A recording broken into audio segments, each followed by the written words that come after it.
Welcome to Something Positive for Positive People. I'm Courtney Brain. Something Positive for Positive People is a 501c3 nonprofit organization that is supporting people in finding resources that help them navigate STI stigma. This includes therapy, now yoga, group therapy, I can't say that, peer-led support groups facilitated by a licensed mental health care provider. Doesn't group therapy just sound so much better? We should just be able to say that. And as well as connecting people to support groups. Today, I'm so excited because I thought I lost the audio from another podcast episode. And when I went to get this one going, I found it and I could cry. I'm so happy. I texted her. She just texted me back, OMG, no way, how? I'll explain that later.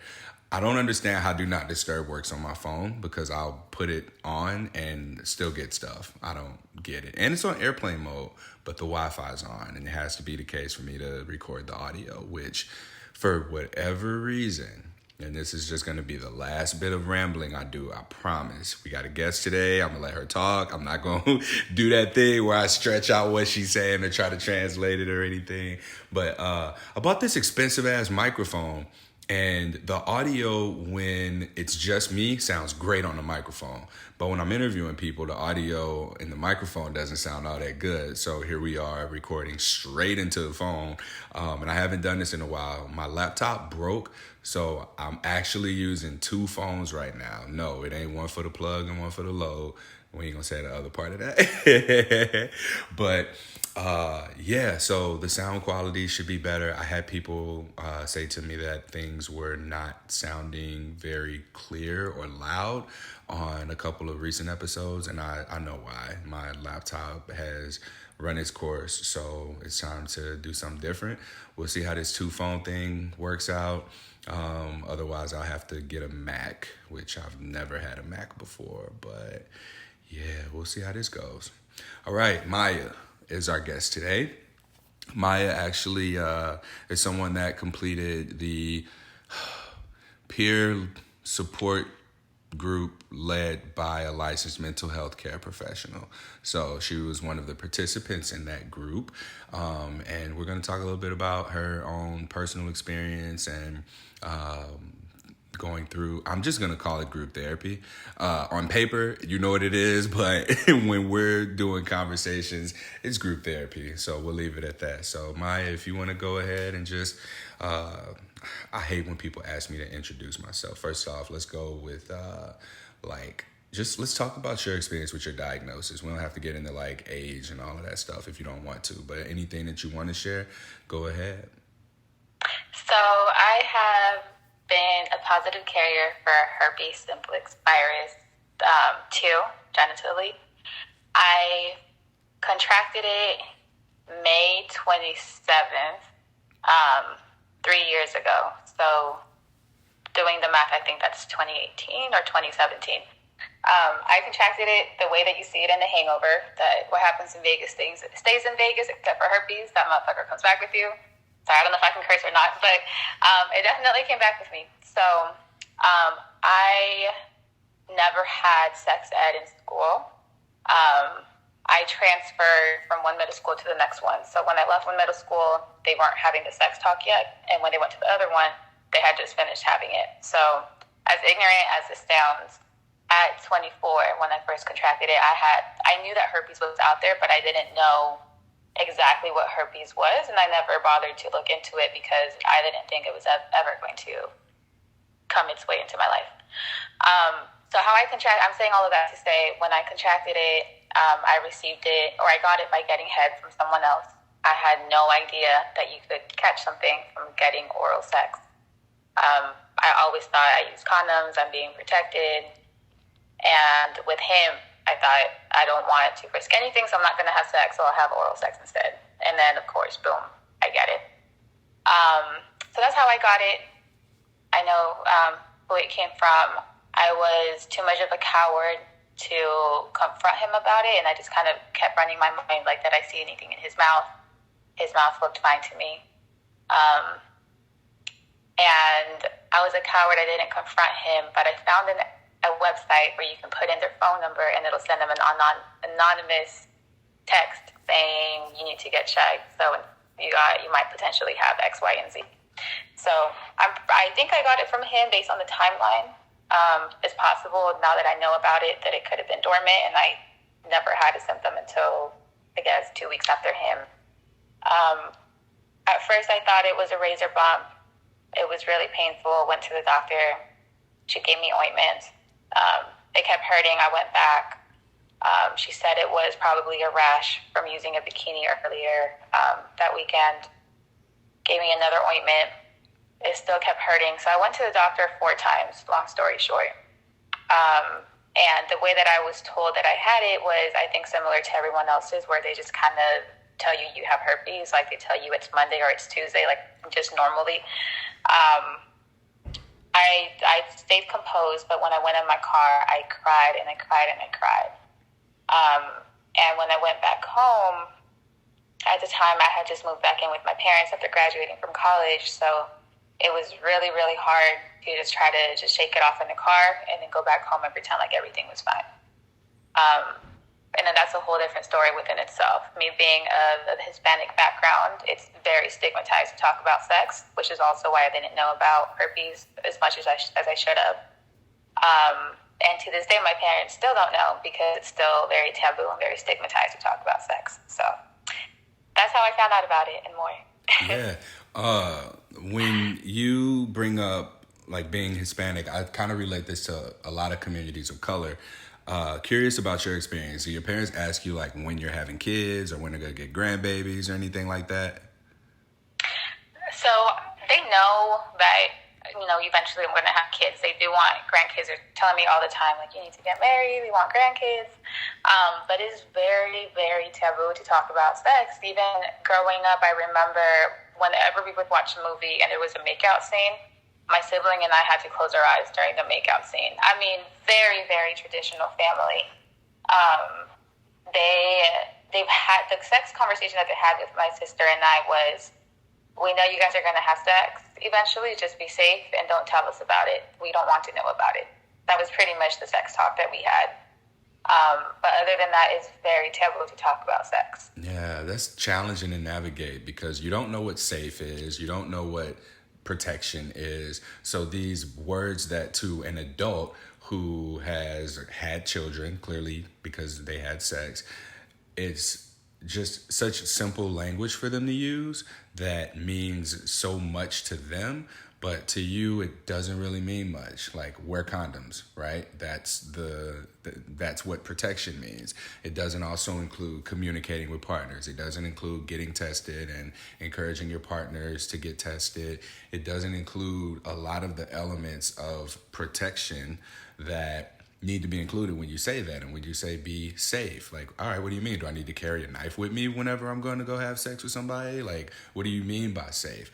So that like vague advice, guidance, compounded with not having received sex education in school, which if I'm a parent, I would assume that someone talked to my kids about sex in school. I would just assume that. So when I use these buzzwords, I would think that it would like trigger a response for you to be like, oh, okay, so when my parents say this, they mean everything that I learned in sex ed, right? But you didn't get that.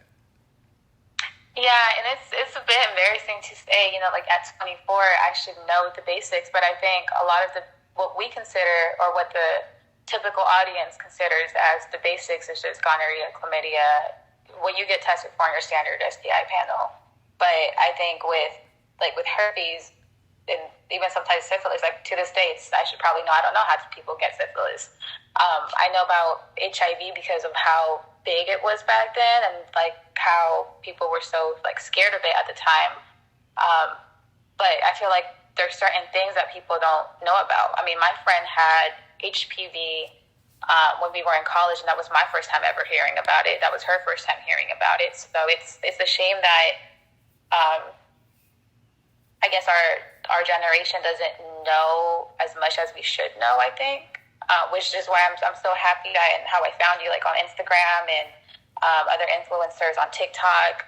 They are the ones that are now educating me and hopefully educating those younger than me, because that education I never received. And based on the conversations I've had with other people, they didn't receive that in school either. They just give you condoms and say, go out there, be safe, and prosper. But no one tells you, what really comes with it, how to really contract it. Mm-hmm. And that really is a good segue into the next point. I was going to ask you, what has your own sex education looked like? It has been a roller coaster of knowledge and learning and emotions.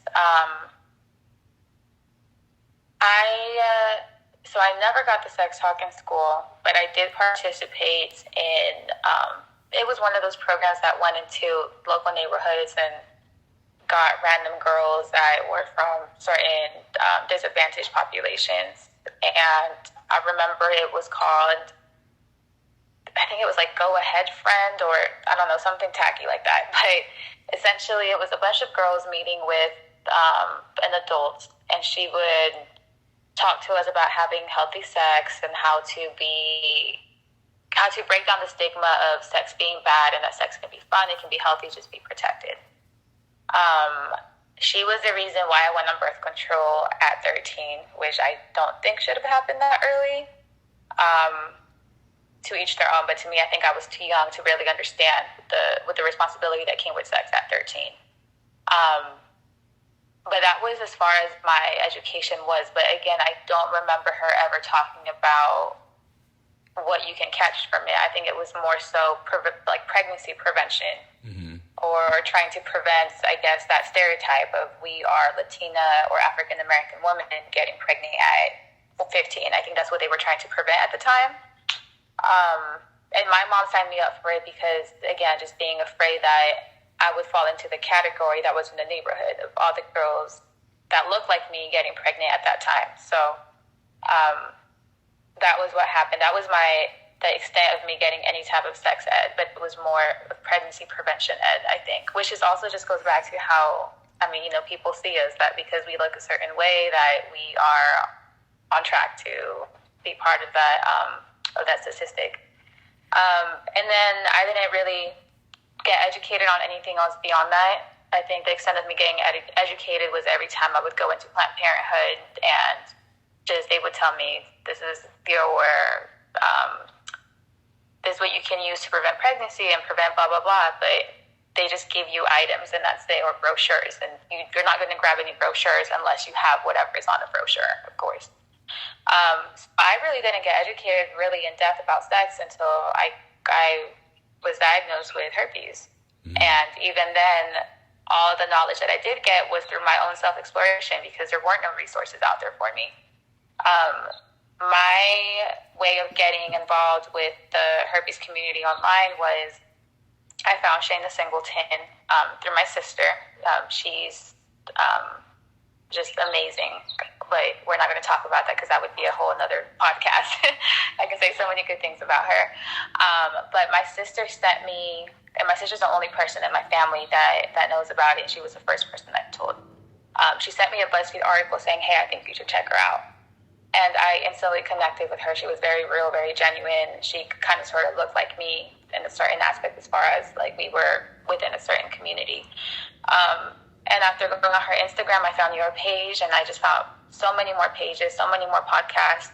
So all my education came all at once, which is crazy to think about, that I went so many years without knowing anything, and then all of a sudden, within a span of a month, I know more than I ever did. And then that led to me kind of knowing more about my own sexuality through knowing what I like, what I don't like, what triggers me, what doesn't trigger me. So I would say me getting any knowledge that I should have had a long time ago has been within this past year. Yeah. Touching back on what you mentioned about pregnancy prevention, I think that really that's what the emphasis has always been on. Even for me, at school, it was emphasized. In my household, it was emphasized. Don't get nobody pregnant. Don't bring no babies up in here. You getting out. Like, I was deathly afraid of getting someone pregnant. So if somebody told me that they were on birth control, like, I might not have believed them necessarily, because that was the stereotype. It was that women will lie to you. Like, I was so deathly afraid of getting anybody pregnant. STDs were off the table. Like, it just never occurred to me that was ever really an issue. So I'm wondering if this is just something that's like preached into Black and brown communities, and as a way of, all right, you know, pregnancy, pregnancy, pregnancy, pregnancy. This is what we need to avoid. This is what we need to be prepared for, whatever. But not talking about STI prevention. It's just like we don't talk about these things. A lot of people that I know have not been able to talk to their families or people close to them about sex. But everybody's like, you know, once you hit a certain age, oh, when you gonna get married? When you gonna start having babies? And don't nobody want to hear that. Like, but you don't want to talk to me about sex, right? Right. So, you said that you found a lot of your resources online. Shout out to Shannon Singleton, by the way. You found her, your sister, you disclosed to, and she came across a resource. I think that people really sleep on the value that a person can bring to the table if you just are comfortable enough to just share something like this with them.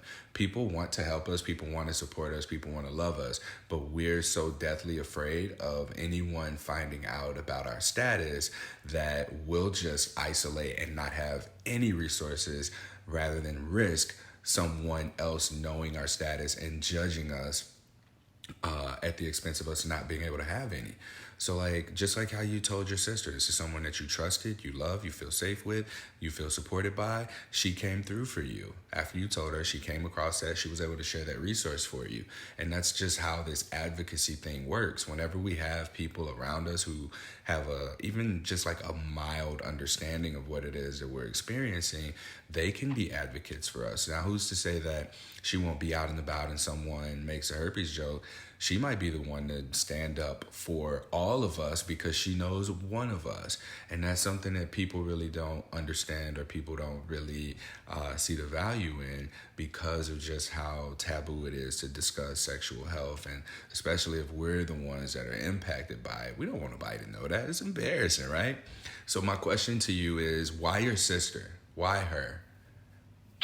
She's always been my confidant. I mean, I just always go to her for everything.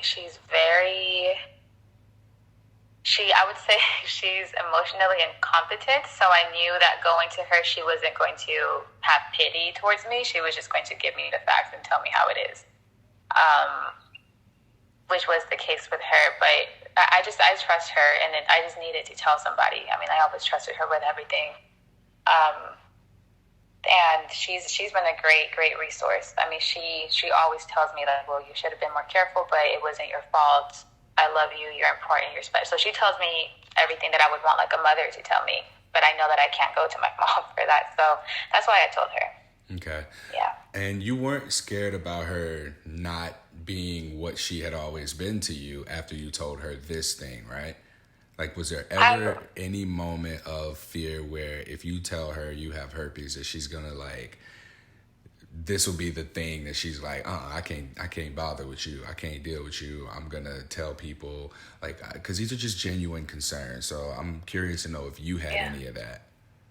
I wasn't afraid of her telling other people because I trust her with so many things, and I think we both know so much about each other to where it's like I can threaten her and say, if you say blah blah blah, I'm gonna say blah blah blah.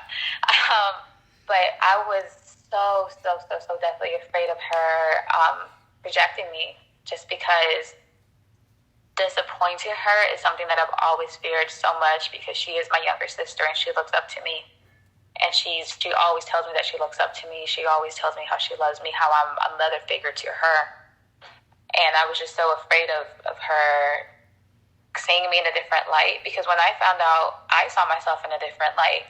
If I couldn't even love myself at that point, how would I expect somebody else to love me? You know, I was so afraid of that. I was afraid of her seeing me as dirty because I saw myself as dirty. I mean, that was arguably the lowest point I've ever had in my life. I mean, I'm talking about planning out suicide, and it was bad. It was really bad, and I was so afraid of telling her. But she accepted me. I think she was shocked because I don't think she knew a lot about herpes either. She was worried because she saw how I was, and at the time, I think I projected all my fears onto her because I was just crying hysterically and telling her no one's going to love me, I'm not going to have any kids, and I had at the time that I got diagnosed, I was currently fighting depression. I mean, I was on depression pills. I was doing actual group therapy. I had a psychiatrist, a psychologist. I mean, I'm talking about going into the mental health clinic at least 4 times a week. It was bad.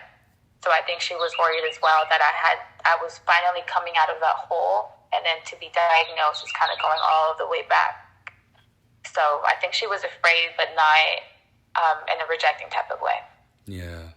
And you mentioned that you had a lot of other things that were going on as far as your mental health goes. Would you say that those things helped you, like, navigate your herpes diagnosis at all? Sorry, what was the question? It broke up a little bit. Oh, no. So what I'm asking is, given your awareness of all of the mental health stuff that you had going on, you had a therapist, psychologist, you were in group therapy, and depression and suicide ideation, you had all of that going on. Did your resources at that point in time support you, or was it beneficial to you to have had that experience pre-diagnosis? Did that help you through your diagnosis at all? Or did your diagnosis like just amplify those things already? It amplified it a lot because I was going to therapy, counseling, etc. Because at a really, really young age, so kind of backtracking, when I was very young, my first introduction to sex was hearing my parents have sex. And it's interesting because it's very simple in my family, right? But yet, I remember I would always sleep in the same room as my father, and my mom would sleep in the same room as my sister because she was a baby. So they saw it as, okay, one adult has to be with one daughter, the other one with the other daughter at night. So my mom would sneak into my room / my dad's room in the middle of the night so they could have sex when I was sleeping, and I could hear it. So that was my introduction to sex. And I knew something was going on, and I knew I shouldn't know what was going on. So I would kind of pretend that I kept on sleeping and then just kind of sleep it off. So I think it was like that trauma being in me, knowing that I shouldn't be hearing those things, kind of caught up to me later on. At the age of 16 or 17, I was raped by, I think it was about 4 people at the same time. So my friend and I had snuck out. We said we're going to this college party. We were in high school. We were taking dual enrollment classes during the summer. So we met a football player for that school. They were having a party, so we snuck out to their party. That was my first time ever drinking. I remember it was Malibu rum. I don't know if I was given anything else. I just remember, like, very vaguely, like, people holding me down. And then, I was raped, and I remember people were saying, oh, no, like, that was a train, or you wanted that. Nobody wants multiple people in you that you don't know. It was scary. I mean, it was my friend off in a room doing whatever she was doing. I don't know. It was just me, her, and, like, all these other football guys that were there at the end of the party. So it was me holding that in again because it was stigmatized to talk about sex in my family. So I was afraid of reporting it. I thought it was my fault. So I was just holding that in for so many years. And I think in my 20s was when it just all kind of came at once, and I just broke down. And that's why I was going to therapy, because I was like, okay, I'm ready to just let this go. I hate this haunting me all the time. I hate having nightmares about it. So it was interesting that I was going to therapy for something that was sex related, and then this comes up. Interestingly enough, when it happened, I told my therapist, and she said, oh, that's normal. Everyone has herpes. I have so many patients that have herpes, and they have perfectly fine lives. You're not going to die. They're married, and they're happy. You're going to be fine. And that was it. I mean, I was so afraid of, like, telling her what I was thinking because I didn't want to be sent off to, like, 24/7 mental facility. So I didn't tell her that I had suicidal thoughts, but she really didn't offer any support or anything besides telling me I was going to be fine, which is what I needed to hear, but not in that way, maybe. Now, as far as the group therapy, at the time, there were no groups for people that were dealing with sexual trauma. So the group that I was placed into was a group for alcoholics and drug recovery holics, if that's a term. So So imagine me being in a room with people that are fighting alcohol and drug substance abuse problems, and I'm the only one that has any type of sex-related trauma, and I'm in this group. The reasoning behind it was, at least I have other people that are dealing with suicidal thoughts, and they're going through depression, and you can talk about coping mechanisms. But I think people don't realize that, yes, coping mechanisms are helpful, but under the coping mechanism umbrella, there's so many different communities that need different coping mechanisms. It's not a one-size-fits-all. So I wasn't given the resource. That was a long answer. I'm sorry. That was a long answer to say I wasn't given the resources that I needed to help me with my diagnosis. Yeah. Thank you for sharing all of that. Yeah. Do you need like a break or anything? No, I'm good. Okay. So the question was just like, were you prepared? Do you feel that you were better prepared to receive your diagnosis because of therapy and everything? But I mean, it sounds like you were going through a lot more than what herpes was. Like herpes, in the grand scheme of everything that you just shared, wasn't really that significant. It wasn't really that significant in anything. It just was like, damn, now this is kind of what I heard in listening to you. Is that accurate? I would say that I felt like at the time herpes was a much bigger problem, because in my mind I had already kind of made myself so strong to where now I can talk about what happened in the past without it really stirring up emotion in me. Because I just kind of formed myself into, nothing can break me. I'm strong. And in my mind it was, okay, well, if I don't talk about my rape, it's not going to break me. No one has to know about it. I can go throughout my whole life and no one knowing that I got raped, no one knowing that I experienced knowing about sex at a young, early age in a way that I shouldn't. But with herpes, I have to talk about it. Mm-hmm. I have to tell people. So I think that's, in looking back, I think it was much bigger than me going through what I went through. Yeah. And what you described, I never would have thought about, hearing your parents have sex or knowing that they're having sex in the same room as you, being a sexual trauma.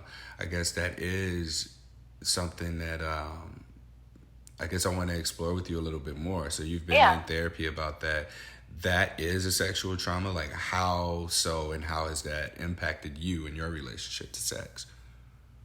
So that was like my first intro to sex, and I think I'm 5 years older than my sister, so I must have been like around 5 years old when it started, or like 6 years old when it started. So that was like my intro to sex. I never knew what sex was. When they were having sex, I didn't really know what it was either, but I kind of started putting things together. So I think just the trauma was being introduced to sex at such an early age in that way, and hearing what they were telling each other, and my mom kind of saying like, "Oh, I love it when you scream at me. I love it when you hit me like that." Like, and it's just like, what the bleep is going on? Because in my mind, I'm thinking, they're not talking about hitting each other or slapping each other and screaming at each other in a sexual way. I'm thinking like, oh, he's probably beating my mama. And imagine just hearing like the clap, clap, clap, clap noise and not knowing what is going on. Like, that is just, it'll mess you up mentally. Like, that's like a horror movie. Like, what is going on? And I remember eventually kind of knowing what it was, because it went on for several years. And at the time, I did believe in a God, per se. And I remember just praying, like, every night, like, if you make it stop, like, I'm never going to do drugs. That's what I was, like, thinking in my little head, like, making a deal with, like, this higher power. Like, I'm going to be good forever. Like, I'm never going to do blah, blah, blah. I'm going to get all A's if you make it stop. I wonder how many of those deals we made as kids are, like, still lingering over our heads. Like, I promise I'll never do this. Like, well, you did it. You broke the contract. Right. So I think the trauma was just like being introduced to it in that way. It's not fun. It's just not fun. And I think because I was introduced to sex at such an early age, I did become sexually active at a very early age. I mean, after being in that group that I told you about, I remember I went on birth control because I planned on having sex with my boyfriend at that time, because in my mind it was kind of normal based on what I saw growing up, and seeing how my parents would argue all the time, seeing how my dad would talk down on my mom all the time. but saying that when they had sex was when they were happy, I mean, that messed me up in my personal relationships as well for a while. So I would say like all of that kind of created that trauma that then led to more bigger issues down the line. Okay, because that's what I was going to ask you. I was going to ask you if like the way that they had sex, the way that they interacted with each other, did that influence the way that you had sex and how you did relationships? Yeah, absolutely. I mean, it definitely did. So that it kind of, I didn't know what a healthy relationship was, I would say, as far as communicating with my partner. So there were a lot of times I let my partner talk to me in a certain way or make me feel a certain way based on what I saw. And when I think once I started realizing like this is not okay is when I finally started speaking up or being more selective with who I was dating on an emotional level, because I didn't want to be like my mom. Once I eventually started seeing different marriages that my friends had or that my friends' parents had, I was like, okay, yeah, this is not normal. But seeing how they were always happy when they had sex, that was kind of how I dealt with problems with my relationships. It's like, okay, we're going to argue, but then we're going to have sex and everything is fine. And that's not how it should have been. It's not? What? No, I'm just kidding. It's a part of the process, but there's a little bit more to it. Okay. And then with them like having sex all the time and then later on being raped, I think all of that led me to be more sexually adventurous in college, because it was kind of like I have all this sexual trauma, but I'm not going to let it define me. So now let me flip it and let me be in control of things. So it just led to a very like fucked up sexual background stuff. And I remember when I eventually went into my early 20s, I was like, okay, I'm done having meaningless sex. Up to that point, I didn't contract anything, not even like gonorrhea or chlamydia. I don't know how that happened, but to my knowledge, I never contracted anything. So when I caught herpes, it was kind of like it finally caught up to me, and I felt so guilty. I was like, this is karma, this is what I get, blah, blah, blah, blah, blah. But yeah. Yeah. There were 3 different things I was going to ask you. I can probably integrate those into the further discussion, but one of those being, how did you navigate your relationships and sex with partners without having had any sex education, so to speak? Like, what did talking about sex with partners look like, or was there any conversation at all? Most of the time, and this is such an ignorant response, but most of the time it was just, do you have a condom? Yes, okay. Or are you on the pill? That ain't ignorant. So that's not ignorant. That's real. And that's a lot more of a conversation than many people I've spoken to have. So for you to even just be like, hey, do you have a condom? Yes. Whether or not they use it, that's a different conversation. But at least you were willing to initiate that piece of the conversation too. Yeah. Because what does it mean if they don't have a condom? If you ask and they say no, then what, right? Yeah, and sadly, like a lot of the time it was just, are you clean? Yeah, okay. When did you last get checked? 2 weeks ago. Okay. I mean, but no one ever asked, I never asked them, and they never asked me, can I see your results? Or what did you get tested for? Was it a blood test? Was it a swab test? I mean, none of that was ever asked.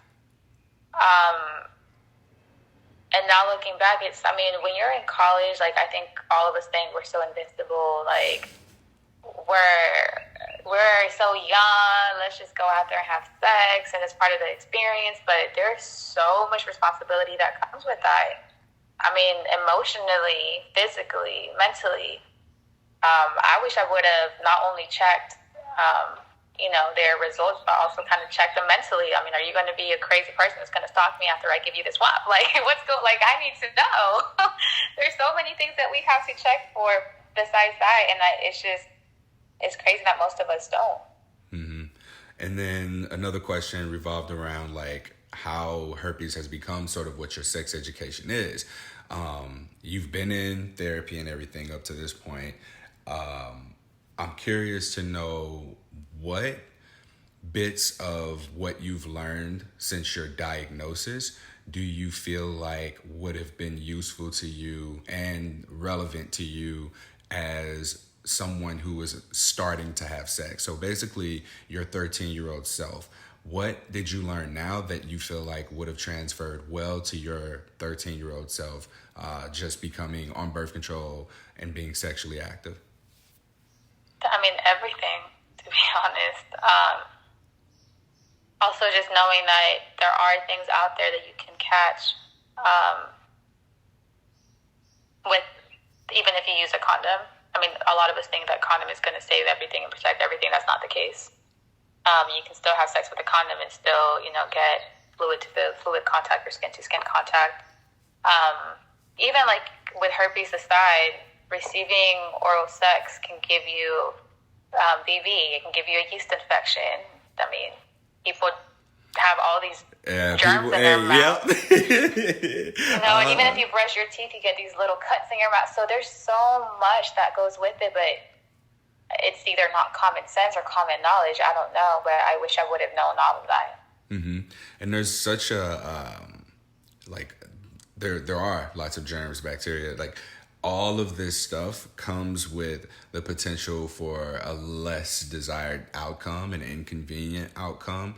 I don't think that this should deter us from having sex altogether, but I do think that what it does is invite us to have more conversations around not just sex, but also, like you said, you want to do like mental checks with people before you give them that wop, right? You're going to be crazy after we have sex? Are you going to be needy and possessive? Are you going to disappear completely? Like, what's going to happen, right? I think that the conversations really need to go beyond what safe sex looks like from a condom's perspective, because we're also talking about oral hygiene. We're also talking about now, we're talking about COVID and passing on other viruses just from intimate contact. Intimate now meaning within 6 feet of distance. So it's not just people that we're having sex with. These conversations are now shifting in a variety of ways and expanding our perspective in how to navigate this completely. I don't even know where I was. Oh yeah, I remember the question now. So just like so much of what you've learned since your diagnosis really is what you feel like you should have learned in your youth. But do you feel like that encourages youth to be sexually active, or do you believe that having youth, with youth being able to have access to that information and perhaps even open dialogue with adults, being able to talk about sex beyond don't get pregnant, don't get an STD, period. Like, do you feel like that's helpful, or does it do more harm in your opinion? Like, what are your thoughts? I guess what I'm asking is if you had more information at the time that was reflective of reality, would you have done things different, or would you have, what would have happened? I definitely would have done things differently. I think I would have been more selective with who I had sex with and saw it more as what I know now, that it's an exchange of sacred energy. That's how I see it versus just an action. And it's a fun action. I mean, we're allowed to have fun, but I mean, just at least speaking for myself, how many times have I had sex with someone just because of who they are? How many times have I had sex with someone because I felt like I owed something to them because they bought me something expensive or they took me out on an expensive date? And I'm pretty sure a lot of females can relate, maybe men as well. I'm still out here trying to get a PS5. Well, let me show you how.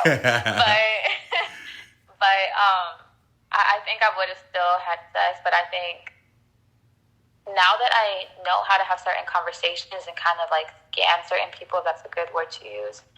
I enjoy sex more now because to me now sex it's still fun. It's still, I just need to get a nut, but at least there's an emotional connection, and that makes it so much better. And I wish I would have had that growing up.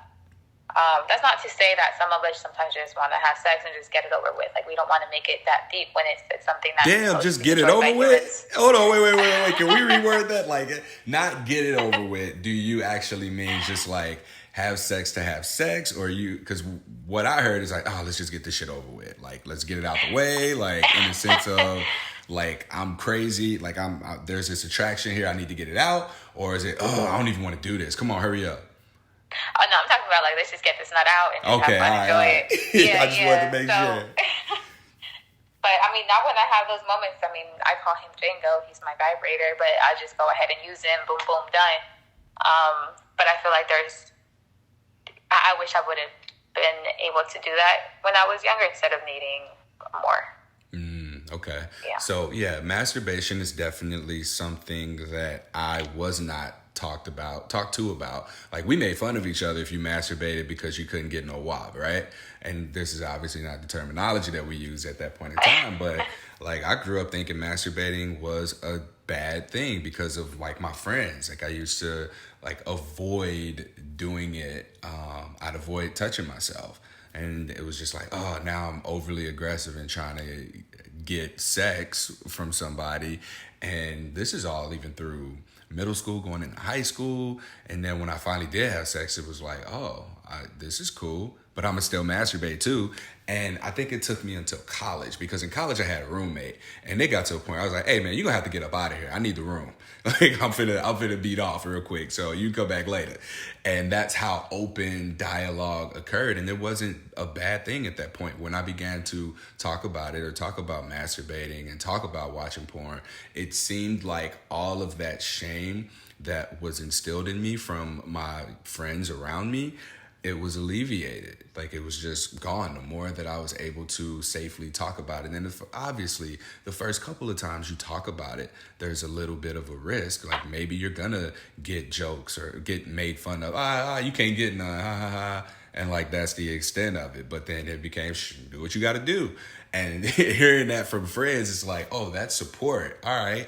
So now there's this healing aspect of sharing in a way that just looks different than what we expect. So I share that because what I've heard from you through talking about everything that you've talked about, that it's really challenging for a lot of people to be able to even contemplate talking about. Like, I speak to women who have been raped, who have been sexually assaulted, who have had some form of sexual trauma that they didn't realize was a sexual trauma. And even with men, like men being able to, for the first time, say to somebody like, a babysitter raped me. Like, that's not what unaware, ignorant men hear. We hear, what? That's hot. That's a fantasy. Like, to a lot of people, maybe it is, but you can't put yourself in the emotional space of somebody who's like in that, who's unprepared for something like that, who like their power is taken away from them. There's no consent. There's no autonomy. They don't have a lot of what we think they should have. And because we're watching porn, that's safe. When there's that step fantasy or babysitter fantasy, whatever it is, an older woman like, oh, you better man up. Like, you're supposed to do this. This is how you're supposed to handle that situation. But no, that is in fact a sexual trauma. And a lot of people, even like listening to you now, think about my first exposure to like sex having been interracial orgy. Like, that was my first porn that I watched. And that 100% reflects like the way that I view relationships, or how I view sex even now, looking at how I date, looking at the types of kink or BDSM stuff that I'm into, and navigating those kinds of relationships. Like, that initial point of sex and whatever it is that we come across 100% reflects the way that we do things moving forward. And it's really important for us to be able to have safe spaces to talk about that and get the support that we don't even know that we need in order for us to be able to heal from it, so that our decision making isn't so skewed by our unconscious behaviors and beliefs about what that traumatic event means for us, because we'll play it out in the sense of, oh, this is what it's supposed to be like because this is how it was the first time that I was exposed to it. Yeah. I was just looking at you, see if you had anything to add to it. But we are at that point now where I guess I can start talking to you about the reason that I reached out, which was that sorry. you did. Yeah, you did the Something Positive for Positive People group therapy. Thank you. Thank you for being there. I appreciate you coming and showing up and being willing to do this, because it's in the early stages. This is the first time that I've done something like this. There was one group session to see what it would look like for people. And then this was the first time that it's been something ongoing.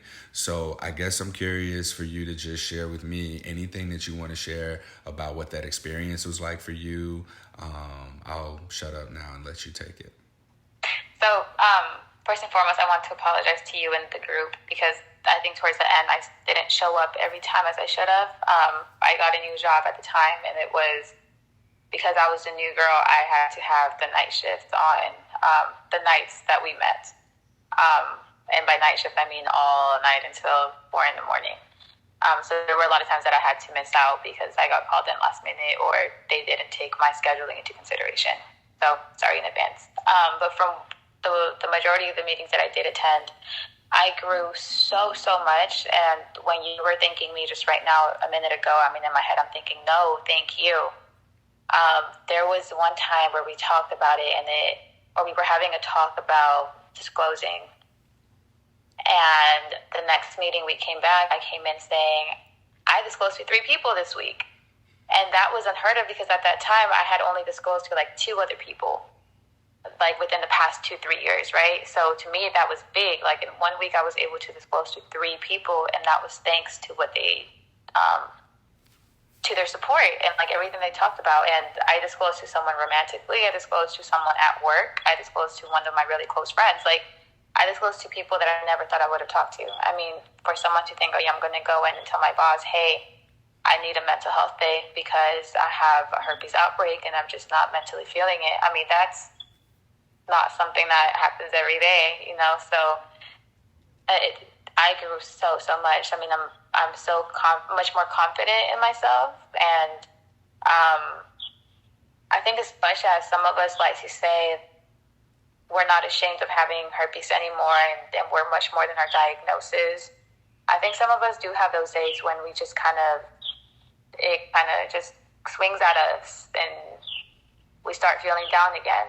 And we're allowed to. I mean, they're called feelings because you're allowed to feel. But this group really kind of made me be more comfortable with my diagnosis and be comfortable with having those days where I'm not happy that I have herpes, but being able to get out of that mental place and then look at all the positives that I've gained from having herpes. The group also made me realize when I compare my life prior to my diagnosis to now having or post-diagnosis, I am much more happier with who I am today than with who I was in the past, because having herpes taught me to love myself. Having herpes taught me to know myself. Having herpes taught me to know what my body likes, what it doesn't like. It taught me to set boundaries and really be able to filter through men and say, why am I really having sex? Is this person deserving of my time and my body? So this group made me grow in so many ways. I mean, it was such a valuable experience. I wish I would have participated a bit more towards the end, because if I grew this much, I know I would have grown a lot more by going to those like 3 meetings or so that I missed. It also not only made me grow and learn, but it also made others in my life learn and grow, because through those conversations that I had with people when I was disclosing, I was able to inform a lot of people of what herpes was. There was someone that I disclosed to that okay, here it comes. So when I told him that I had herpes, I told him we were about to go on a trip together, and I told him that before that happened that I needed to disclose to him, because I didn't want him to expect something and once I tell him, for him not to want to receive it anymore. So he said, what, you got herpes or something? I said, yeah, I do. He was like, oh, well, I used to have it too, but I don't have it anymore. I only had it once. And I'm like, oh. So it was me being able to explain to him, no, you still have herpes. Like you don't just have, you might have just had one outbreak and never had it again, but you still have it. So me educating him about it, and me being able to take my power back, because he said, well, once you go on a trip with me, you're going to have to marry me, because if I get herpes again, it's because you're going to give it back to me. So again, being able to take my power back and say, no, you already have herpes, sweetheart. And even if you didn't, I don't have to marry you, because that's the risk that you're taking by me telling you. So me being able to kind of teach him a little bit more about himself, while also taking my power back and giving me the respect that I deserve by saying, this doesn't make me any less of a woman. This doesn't make me a liability, you know? So that having that conversation, having another conversation with someone else who thought that the COVID vaccine gives you herpes because you saw on TV that people who are getting the COVID vaccine are getting herpes. I'm like, no, it probably triggered something that made them have an outbreak, but they already had it. So just me having these conversations with people to inform them as well, and in the process feeling more empowered. So it made me grow in so many ways, Courtney. When I tell you this is probably one of like my life highlights, it really was. And doing all of that and learning with other people who have similar stories to me, learning about other people's coping mechanisms. I mean, we laughed together. I'm sure some tears were shed together as well. We talked about our relationships, our families. We talked about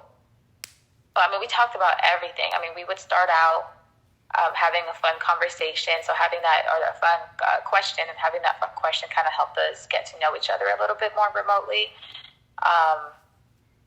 It was just something that I looked forward to. I mean, they were my virtual friends that I could be myself with and not be seen as, and honestly, at times it didn't even feel like a herpes support group because we were having so much fun. We were just having a conversation, and the herpes has to be the thing that we have in common. And in that fun conversation, we're learning about coping mechanisms, and that made it so much better because it wasn't one of those, like what you see on TV as, hi, I'm Maya and I have herpes. Like, it wasn't one of those like awkward meetings where you just like, it's very like by the book and you just talk about herpes, which I think is sometimes what happens when you're learning about herpes. You get like herpes overload of information and it's kind of overwhelming at times. But with this, I was getting information in such a fun way that I didn't realize I was getting information until after the fact, where I was like, wow, like I grew this much. So yeah. I'm sorry, that was a really long answer. No, that's what I want. I was just going to let you talk and share whatever. But yeah, like I said, I appreciate you having been there and been a part of that because, you know, it's the first time I've done something like this. And I'm thinking that group therapy is, in fact, much more sustainable for something positive, at least right now, until we get some kind of funding or major donors or anything like that. So I want to keep this going, and I just want to make sure that I'm able to best set expectations for new people who are coming in. So if that looks like just setting the expectation of this is how many meetings you are going to attend, or this is what's on the table, here's what you can expect out of this, like being more confident disclosing, then that's the kind of feedback it is that I want and need in order to be able to provide that for people. And when I pursue like getting funding, being like, hey, here's what you can expect. But it sounds like you were knowledgeable and empowered enough to be able to navigate conversations around your sexual health, you know, not just in regards to herpes, but sexual health, period. Like you were able to, as women always have to do, like educate and be responsible for men. So being able to say, nah, you don't have herpes once and then it's gone. You've now informed someone who, moving forward, whether he behaves differently or not, he now knows this and it's in his brain that he can still give someone herpes and that he has herpes. And this is what STD prevention is, or at least the minimalization is. And I want to be able to take what it is that you've been able to offer here and share this with other people so that they are able to see what this post-diagnosis support resource has to offer if it's integrated with STD prevention efforts. Because we're failing our youth. We're failing collectively. When I say we, I mean like we, the sex education system. So let me make sure and separate myself from that. The sex education system is and has failed people tremendously simply by not talking about relationship management skills, masturbating and pleasure when it comes to sex, navigating challenging discussions, and then, you know, making sure somebody's worthy of that WAP, right? So we are at a space where like your presence here, you're sharing what you've shared so far in this podcast and your presence in the group and the feedback that you're offering now, like this is, you are one of the pioneers to what challenging the status quo of STI stigma looks like just by being there and sharing your story. So thank you so much, Maya. I appreciate you so very much. Oh, thank you for your time and space, Yeah, for the resources. Of course. I'm going to let you go. Is there anything else that you need from me or that you want to share before I let you? No, I guess just final thoughts to anyone that's hearing this podcast. You're not alone. Having herpes is a superpower. You're going to learn so much about yourself, and I'm so excited for your growth. And if you need any help, reach out to Courtney, because he helped me a lot. So don't be afraid to go out and look for resources. You're doing the right thing by listening to this podcast. Even if this is your first step, it'll get better. It'll get easier. It's not bad. It's a superpower. So, yeah, be happy. People be like, what kind of superpower? So when I say that, I mean, like, you got to filter for people out of this world. So, like, when you're on a date or you're thinking about dating someone and they're like, oh, I want to be with you. I just want to be with you. Like, it don't matter. We can do anything, blah, blah, blah. And you tell them you got herpes and then they disappear. You know they ain't mean that shit. So, like, that's kind of one of the ways. But for me, it's just been super healing. And it's offered me the opportunity to actually, like, serve and understand what being of service actually means and looks like. So through this, I've experienced a significant amount of healing, and I've become a version of myself that I like a lot more than I've liked myself in the past. So just being here doing this and having people get involved and want to help and support and just share, this is amazing. Like, this is a really beautiful experience to be a part of. And in that sense, like, herpes is and has become my own superpower, not only because it was my gateway to my sex education, but it's become so much more. Like, I get to connect with amazing people, you know, like you, and with the audience and the people who are to come later on after this podcast is released. So yeah, you know, that's what it is. It's a superpower in a way, if that's how we choose to look at it. Or we can look at it as a curse and consider ourselves cursed, but that's way less fun than calling it a superpower. All right, that's it. That concludes this episode of Something Positive for Positive People. If you can, please like, rate, review, share, subscribe to this podcast. Visit www.spfpp.org. You'll see 2021 survey data from people who are living with HSV, created by people who are living with HSV, and we got the results of those people who had been living with HSV. So if you go to the website, you'll see 2021 survey results. You can click that link and you'll see like how much of the community that showed up for this survey. You get to see a little bit of information about who's represented in this 1,000-person survey that we actually got 14% more people to take than we were planning to, and we got that in a much shorter amount of time than we thought it would take to get it. So that's what the survey is based off of, if you want to check that out. And if you want to support us, as always, you can donate to Something Positive for Positive People. It's a 501c3 nonprofit organization that is essentially just paying for people to get therapy. So at the end of the day, that's what it is. And if you want to be involved, hit me up, yo. Till next time, stay sex positive.